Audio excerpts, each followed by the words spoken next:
All set. All right.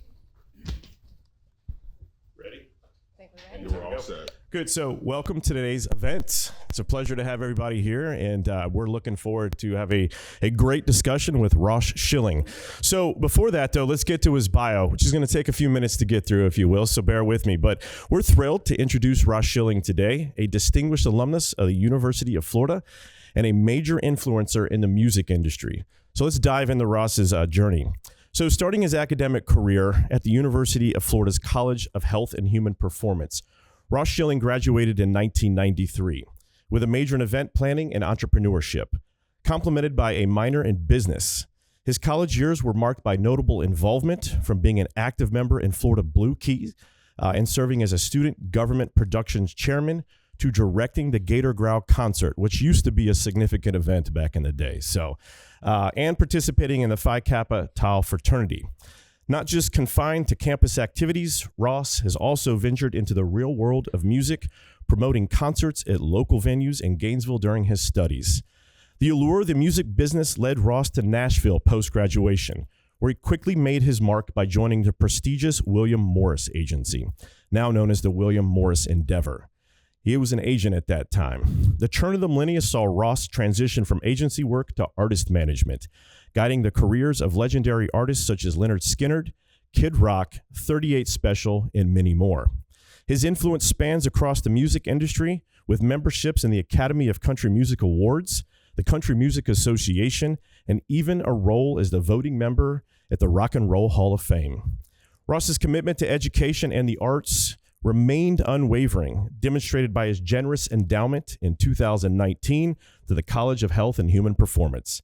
This endowment established a music business minor and initiative program, fostering the next generation of music industry professionals. Beyond the music scene, Ross is a successful entrepreneur with ventures in short-term business accommodations in Siesta Key, Florida, and investments in a variety of restaurants and bars nationwide. In September 2023, he launched Hell House American Whiskey, a spirits brand inspired by Lynyrd Skynyrd, now rapidly expanding across the United States and has my interest and heart, if you will. So today we're excited to delve into Ross's illustrious career, his insights into the evolving music industry, and his vision for the future. Stay tuned for an engaging conversation and welcome Ross Schilling. Yeah, so I'm going to start off the question. Some 30 years ago, you were here on campus. I know it seems like a wild time, probably in between. If you could relate to what students are experiencing today, kind of in your experience or history since then, we'd love to see those insights or share them. Yeah, I think that's why I kind of wanted to start this. I was sitting in your seats, as kind of not knowing what I was going to be doing, where I was going to be going, what my career path would be. What was going to be next, and it's scary. I know that. But when I was here, I changed degrees or minor, majors multiple times.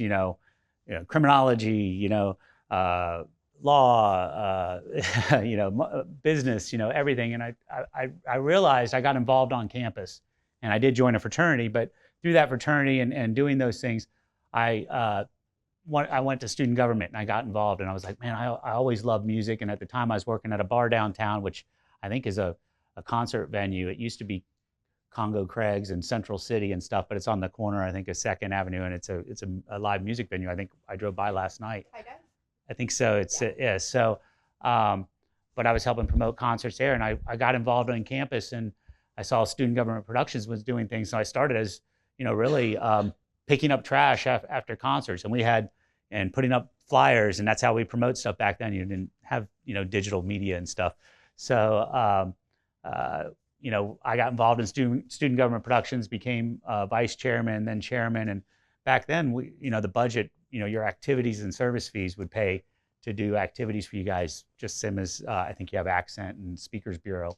But back then we did 20 national acts. I had a budget of $250,000 to spend every year on talent. I helped bring in the Cult, Lenny Kravitz, Tom Petty,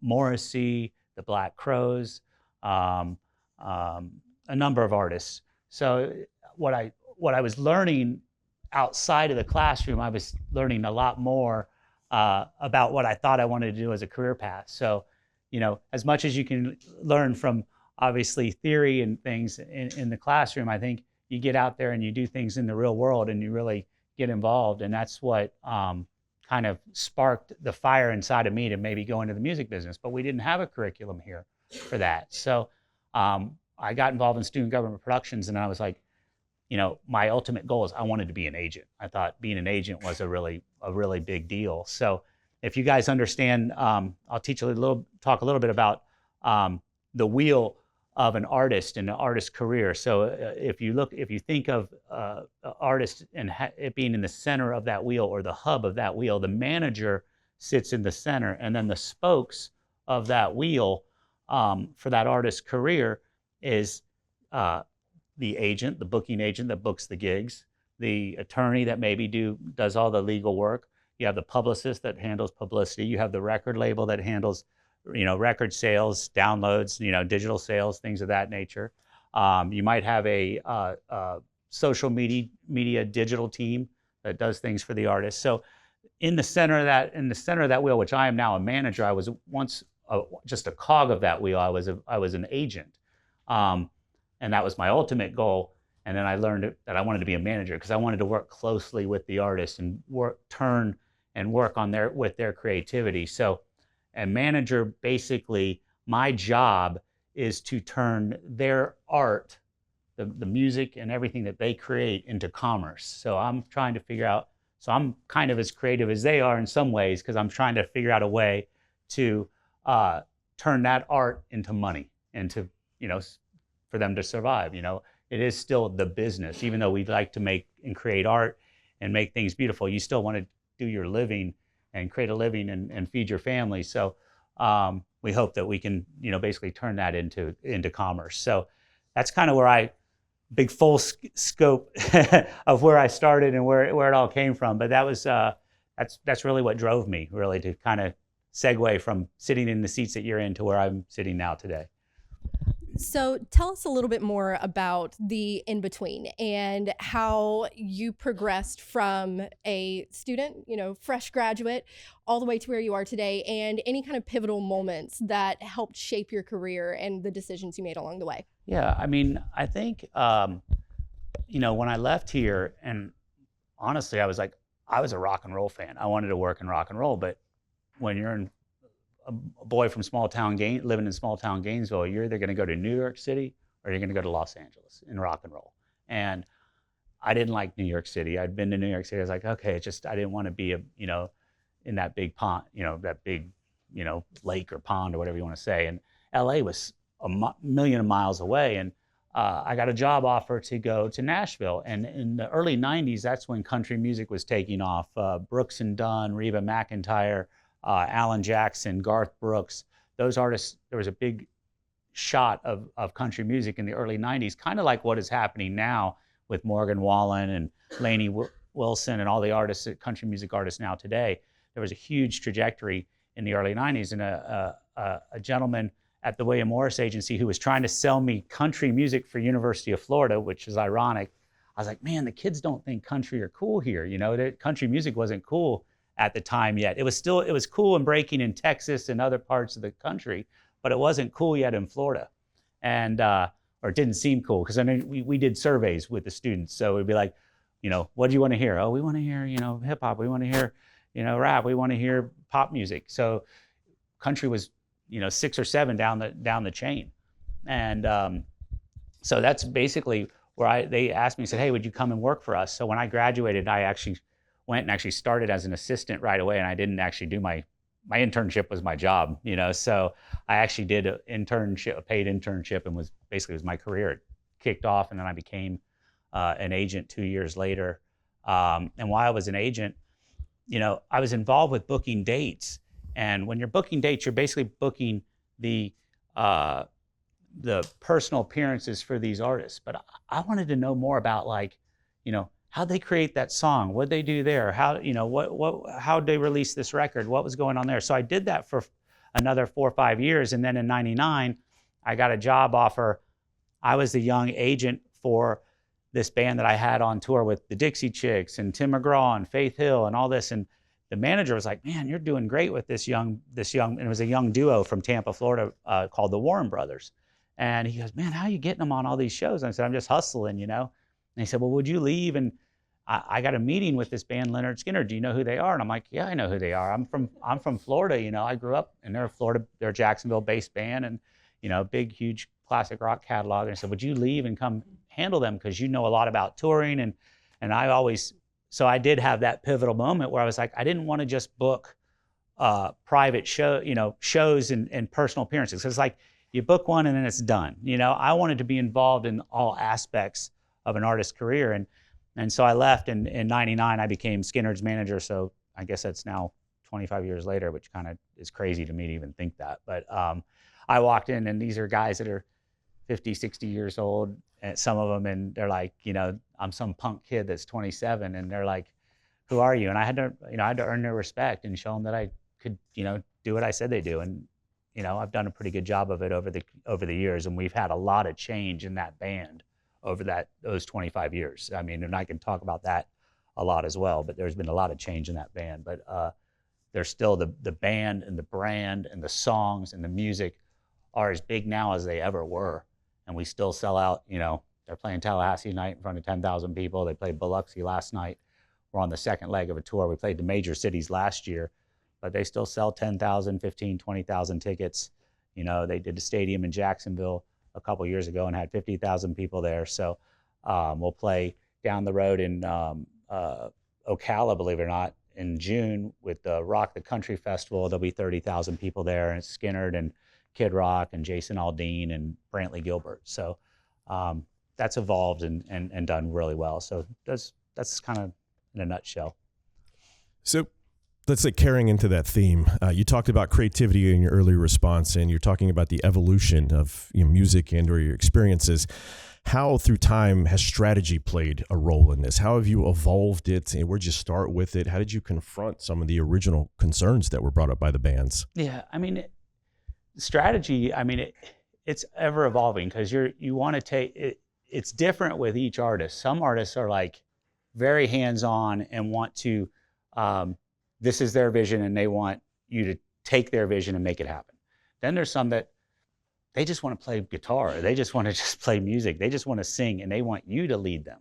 So there's different levels of the artists that I've worked with. You have all different spectrums of being able to pivot and juggle multiple balls in the air and do different things. But some of the challenges, I mean, there's always been, you know, there's always challenges.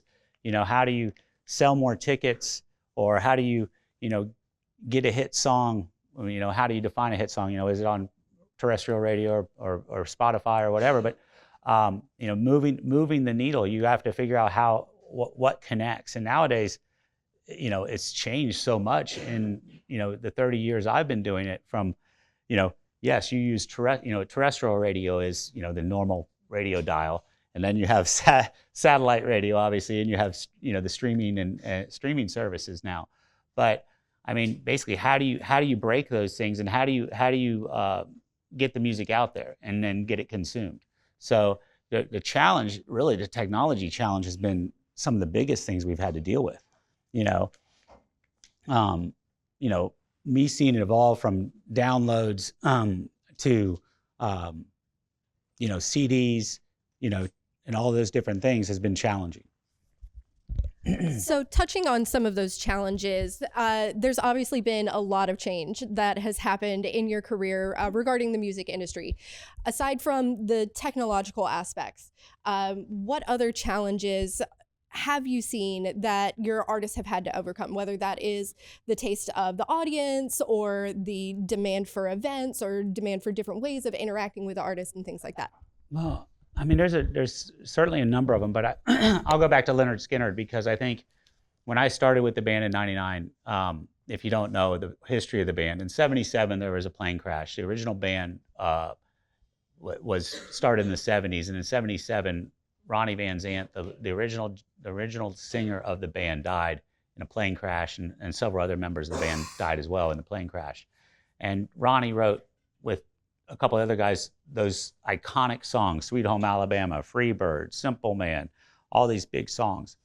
The band went away for 10 years, and then in '87, the band reformed again with Ronnie Van Zant's little brother as the singer, Johnny Van Zant.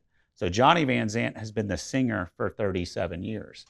So for a gentleman like me, I was born in 1970, I'll date myself here, and the plane crash happened in '77. The band, I never got to see the original band, but in '87, the band reformed and carried on and did a reunion tour with several of the founding members and stuff. And over those years, from '87, and then even when I take him over from '90 to current day, we've had three other original members die. So currently, right now on stage is Johnny Van Zant, who's carried on the name and the legacy of the band, and Ricky Medlock, who was there in early '71 and '72 as a drummer, as a guitar player. So that is a pretty big challenge to keep a brand and a band and a music going without all the original players in that band. But people still come out and see that because they want to go down memory lane. They want to hear those songs. They want to hear them performed at a high level. If the band sucked, it wouldn't work, first and foremost. So they are very accomplished, amazing musicians. And they put on a great show, and they play, and we make sure when we do live performances that we pay tribute to those guys that are no longer with us. So we don't shy away from it, but we also don't act like we're the original band from 1970, even though we carry on the name. We accept that role, but the fans still want to come and see it. And it's funny, I have my 10-year-old son here today, and he goes and he knows those songs like the back of his hand. And there's a number of other 10-year-olds, and then there's a number of 30, 40, 50, 80-year-olds in the audience. So there's like three generations of music and fans in that audience when you go see the band. And so you try to figure out ways to keep it fresh and turn new people, hopefully I'm here today. Maybe you guys will turn on Skinner and go, hey, I've never really listened to Lynyrd Skynyrd. And maybe you guys will be turned on to the music. So, it's iconic, classic music that'll be around forever, and it'll be gone. It'll be here after I'm no longer here and living. Yeah, so this next question has to do with overcoming obstacles in your career, and I've kind of heard a theme when you're talking about terrestrial radio all the way to where we are with satellite at this point, and some of the concerns that were initially identified with respect to those movements. In that space, with the addition of like Howard Stern on satellite radio or Joe Rogan in the Spotify sector, has this helped? How has this played into your strategy? How are you overcoming just internal concerns that you might have originally had that might have been addressed because they've gotten this exposure? Yeah, I mean, one thing I'll say is I feel like you guys in the audience, the folks that are here or maybe listening, the 20-something-year-olds, you guys are the ones. I mean, that's what's great about the music business. You guys are at the forefront of the technology and knowing what's going on. Like I'm not on TikTok. I don't want another app on my phone. But I do have Instagram and some of the other ones. But it's like, music now is broken via TikTok. I mean, or YouTube. I mean, Kane Brown and different artists are out there. They're breaking songs and breaking music. In fact, I released a 50 record last year of Skynyrd with their 50 songs, and we specifically used TikTok influencers to inject Lynyrd Skynyrd songs in their posts to hopefully turn on a younger audience, because we felt it would be helpful, and it certainly did. So we constantly are using these new media, what I call new mediums, to break music and support music. And that's probably the biggest challenge from a guy that's my age and where I'm at now, is to kind of keep up with the Joneses, so to speak, and sell tickets and sell music. Because you go into a market and say, I said the band's playing Tallahassee tonight, you're going to take $40,000-$50,000 and you're going to spend it on terrestrial radio here and print ads, newspaper ads. You don't even do that. And now it's digital ads through those mediums. But it's like all of that has evolved. And nowadays there's even artists, Zach Bryan, there's guys they don't even need that marketing budget when they come to the marketplace.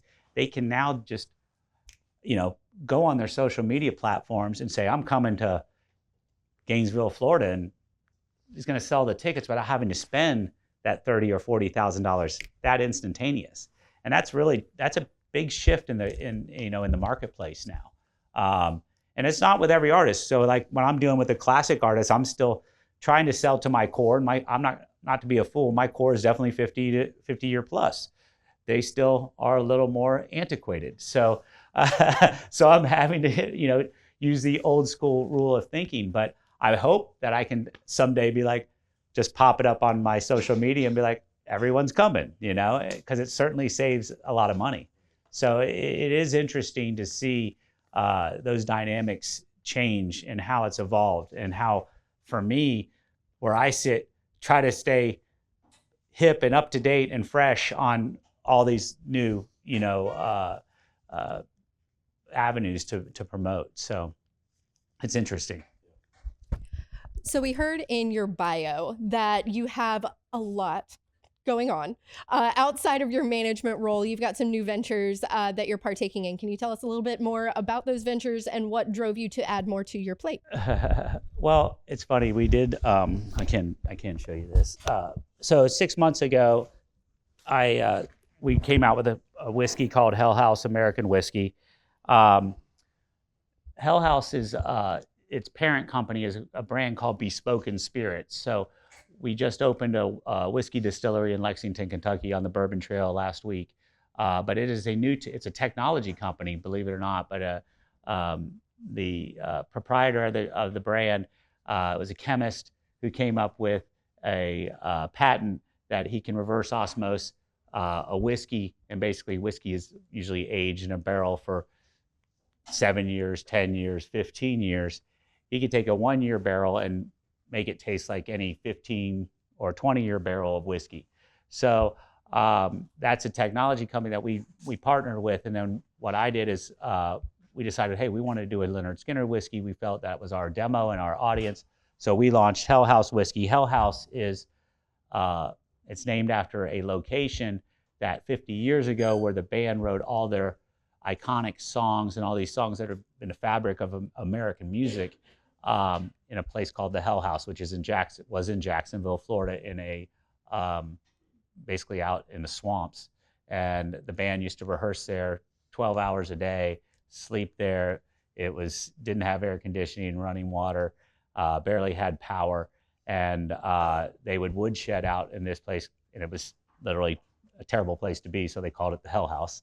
And so that's where these songs came from. And then we launched this whiskey six months ago. And we're now in 10 states. We're carried here in Florida in Total Wine & More and ABC Liquors. And I think Publix is going to pick us up soon. So it's pretty exciting that I've been able to, I pretty much came up with the idea and the name and the flavor. They sent me back and forth samples, and we came up with a flavor that we felt the band liked. And the band also tasted it, obviously, and wanted to have a lot of say in it. So we launched that 6 months ago, and it's pretty exciting that we'll see where it goes. It's a new venture. There's a lot of celebrity brands out there, tequilas and whatnot.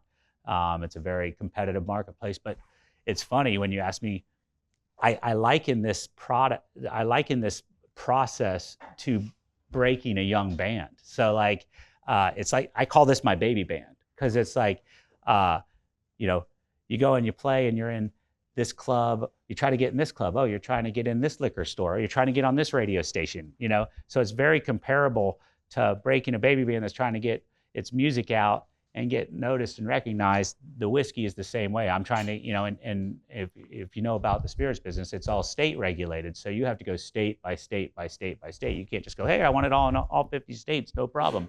Here you go. You have to go to every state and get distribution in every state. So just like a band, you got to go travel and tour and get broken in every state. So this is my baby band, is what I kind of liken it to. So it's kind of like starting over, a little fresh for me. But I'm very fortunate to be able to use a big brand like Leonard Skinner and help use the vehicle that they have to going in and the celebrity they have. So today we'll be in Tallahassee. The two main guys, Ricky Medlock and Johnny Van Zant, will be in Tallahassee from noon to 2 today at the Total Wine signing bottles of this, and we'll sell 100 cases, 600 bottles in 2 hours of signed whiskey, and we'll get the word out. Right now it's mainly, obviously a lot of the fans are coming out to get it signed, but we hope that it obviously blossoms into just, regular, the regular public. But that's why we specifically, it doesn't say Lynyrd Skynyrd on the label. It's just Hell House, because we want to put the connection with Skynyrd, but I didn't want to be like, okay, well, if you're not a Skynyrd fan, you might not want to buy it. So I wanted to market it where, okay, that's a cool label. That looks like an interesting bottle. I want to taste that whiskey. And then when they get around to the story and then you start to drink your whiskey, it's pretty cool. There's a picture of the band on the back of the label. As you drink it down, they'll show up from the swamp in the back. So it's pretty neat. So, but what's going to be pretty cool, I hope, we're going to be working on a new record. My goal is to QR code some songs and put it on the whiskey when we release the record next year. So I would hope that I'll be able to sell some music or move music and promote music through the whiskey next time an album comes out. So I'm always thinking about ways to move things along and how you market and how you expand and build the brand. So challenge accepted. I will be heading to Total Wine afterwards there you go. You can have this bottle. And try to get to the bottom of it as quickly as possible to see the, y'all can taste the it image afterwards. in it. Yeah. We'll have a tasting. Only 21 and up, though. With that said, though, speaking of challenges, it's intriguing to me that you're challenging an industry to think differently about technology. And I'm curious to know, how does your mission and vision with respect to this company and others kind of play into your personal values and your mission and vision, if you will, for your life? I mean, it's interesting because earlier we were talking about AI, and I know that's the hot topic, and there's a lot of excitement about AI, and that, I'm old school, so even when I think about music, I want to hear a band that plays live. I like, no disrespect to anyone in your personal preferences here, but I like to see people play instruments and real music come out of those instruments, and the singer sing and real vocals come out of that voice, out of that mouth. So it's and there's a lot of music out there and people that you go see live that isn't that way, and I'm not bad mouthing that at all here today, because I mean that's what interests, but I don't feel you can replicate that either. There's still, even to this day, when I go into an arena and I see the lights go down and the goosebumps on my arm and your hair sticks up on the back of your head, and you hear those notes come out and someone plays, you can't replicate it. We tried. It was funny. And when we had COVID in 2020 and no one could tour and everyone was stuck at home, we tried, putting a camera in front of it, and I had artists playing online and trying to, you're streaming it, watching it on your computer and whatnot. It was cool because you were just locked up in your house and you wanted something to entertain you, but you still never got that same feeling you get when you're in an arena or a small theater with people that are of like mind, all just in awe of talent on stage. So I still do believe that talent and the real true music shines through, and I hope that does for most people. And I hope it can never be replicated. So I do, that's why you're hearing a lot of pushback now with a lot of the artists stepping forward about AI. I think Taylor Swift talked about it, and some of these other artists have talked about it. And then there's a lot of negativity. I have,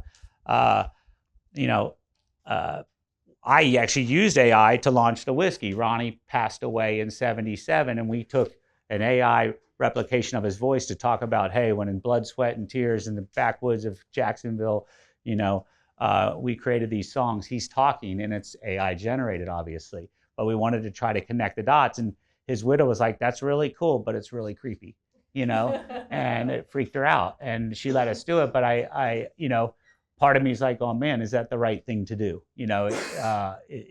Should we be doing that? And I was telling him earlier as well, Johnny Van Zant, Ricky Medlock, they're getting on Facebook or Instagram, they're getting, fans are getting DM'd, hey, this is Johnny Van Zant, I hope you're doing well. And, obviously some are women and they're like, think they like them. And next thing you know, hey, I was hoping you'd send me $5,000. I'm in trouble right now. And people